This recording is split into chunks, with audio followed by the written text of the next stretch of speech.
Hey, you guys, it's Mo from Mo in the Deep End, and here is a newsy nugget about, well, true crime. I did not know before I read this or read this headline that Kelsey Grammer's sister had been involved in a brutal homicide. Uh, but apparently, he is now speaking out and really, trying to give a personal, up close view of what life is like for survivors of, the family with when they're faced with, horrific, you know, tragic crimes. And it's something that I thought we could dig into a little bit more because I did not know that Kelsey Grammer's sister was unalived. Kelsey Grammer delivered a quote, graphic and impersonal view or review of his sister Karen Grammer's 1975 murder in his new book. While the Frasier star admitted he was hesitant to include the brutal stabbing in his new memoir, Karen, A Brother Remembers, he decided it was beneficial to share. Quote, it's ammunition to keep Freddie Glenn in jail, he wrote. Two people the man who is serving a life sentence for assaulting and killing Karen in Colorado Springs, Colorado. Now, Karen was approached by three men outside of the Red Lobster, where she worked around 11 p.m. on June 30th, 1975, while waiting for a coworker. Glenn and the two individuals who had initially planned to rob the restaurant demanded that Karen go with them. For what, she asked, ultimately being taken into the stranger's car, where she was tied up and brought to an apartment where she was repeatedly assaulted. And this is, Mr. Grammer's sister, Karen. The 18-year-old was subsequently driven to and unalived in an alley. Glenn stabbed her 42 times, with Kelsey 70 writing in his memoir that he almost took off her head. He punched holes in her body with unimaginable brutality. The coroner noted that though a gaping wound was in her neck, uh, or through a gaping wound in her neck, he could see all the way into Karen's lungs. There were defensive wounds all along her hands. I mean, this was brutal. This was terrifying. I can't imagine,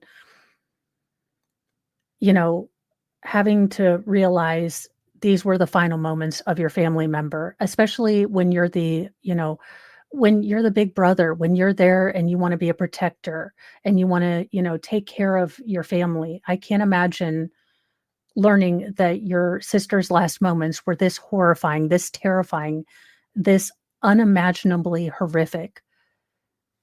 It's just absolutely heartbreaking.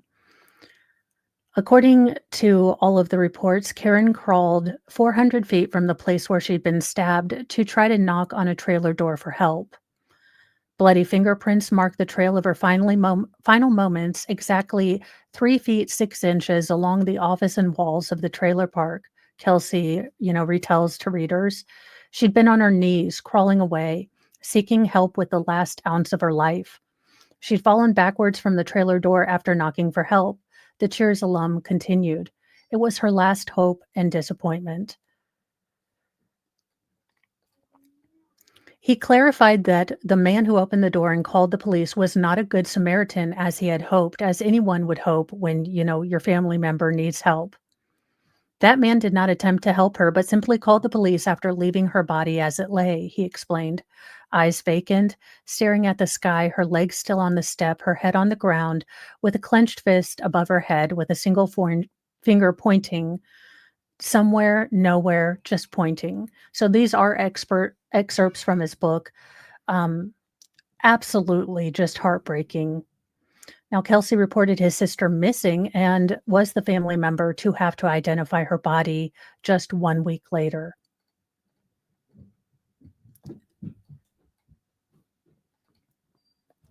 Now, Glenn was sentenced to life in prison in 1960 or 76 for Karen's murder, as well as for several other victims.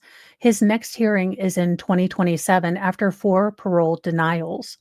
Now, Kelsey elaborated on the horrific tragedies in his life in the book, from his father Alan Grammer's murder to his half brothers Billy Grammer and Stephen Grammer uh, being suspected in shark attack deaths. Okay, Kelsey Grammer, you have had more trauma in your life than I had even realized. Now, Karen, A Brother Remembers, hits bookshelves Tuesday. This looks like a book I might actually read. It sounds heartbreaking. It sounds horrific, but it it's a story that needs to be told. This young lady went through just absolute hell and terror, and I can't imagine, having to be the brother, having to identify the body, having to explain to the family what you saw, all of this and how it shapes you.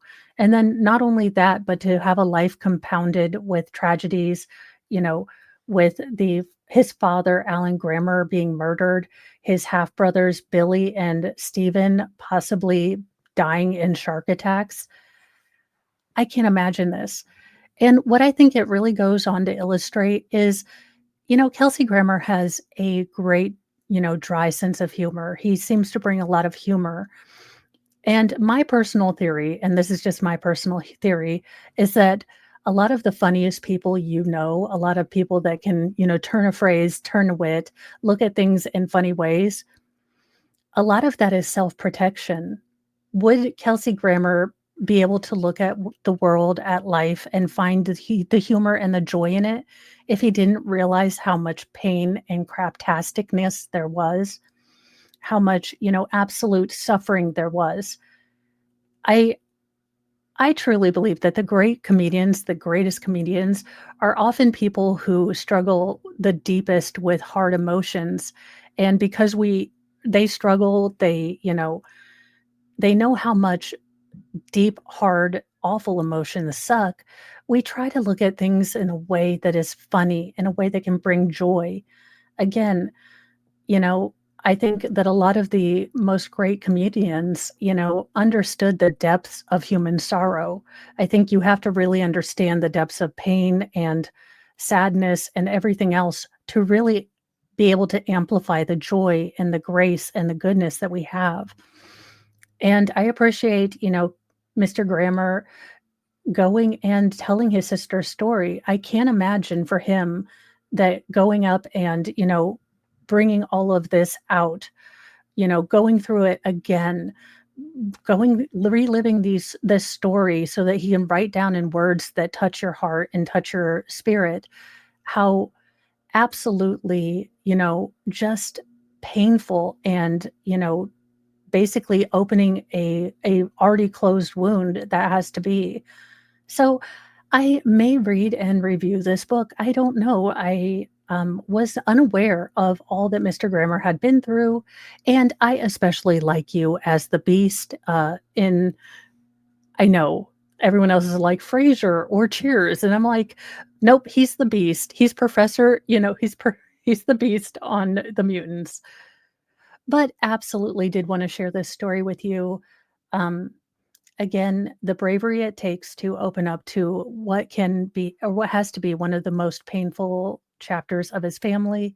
I appreciate that. And to give his sister a voice, I appreciate that as well. Well, you guys, this has been a Newsy News Nugget. I hope you've enjoyed it. Remember, be kind to yourself, be kind to others, but have a sassy mouth and carry a can of bitch fire because kindness doesn't equal doormat. Bye, you guys.